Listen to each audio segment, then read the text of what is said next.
Un trouble de voix se manifeste quand il y a un changement dans la qualité de la voix. Par exemple, si la voix de la personne devient plus rauque et qu'elle arrive difficilement à parler ou qu'il y a un changement, que la voix devient aussi plus éteinte, alors il y a plus d'air dans la voix comme ça, c'est un changement dans la qualité et ça signifie qu'il y a un problème avec la voix. Une autre manifestation, ça peut être un changement dans la tonalité de la voix.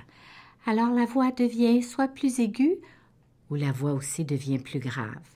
Et on va souvent remarquer ça quand il y a un problème de voix. Un autre changement, ça pourrait être un changement dans l'intensité de la voix où la voix qui était normalement assez forte n'est plus assez forte.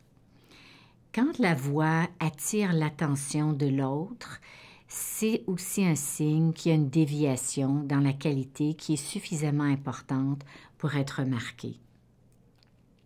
Un autre signe très important, c'est quand la personne n'arrive pas à rencontrer ses besoins quotidiens ou ses demandes vocales, soit dans son travail, dans ses loisirs. Un professeur, par exemple, qui n'arrive pas à faire toute sa journée sans perdre sa voix ou qui a une voix beaucoup plus rauque en fin de journée. La personne qui a un trouble de voix peut également avoir des symptômes subjectifs, sentir qu'elle doit fournir un effort pour parler, elle peut parfois avoir des douleurs à la gorge, une sensation de brûlure, une sensation de gêne. Encore une fois, il s'agit probablement d'un trouble de voix. On estime qu'entre 3 et 10 % de la population souffre de problèmes de voix. Et chez les enfants, ça peut monter jusqu'à 23 %. Dans notre société, on est quand même très tolérant par rapport aux différentes voix.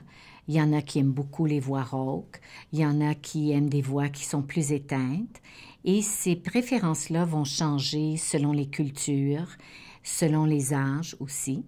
Et donc, en étant très tolérant face aux problèmes de voix, peu de gens vont venir consulter pour un problème, à moins que ça les incommode beaucoup dans leur travail ou dans leurs activités quotidiennes.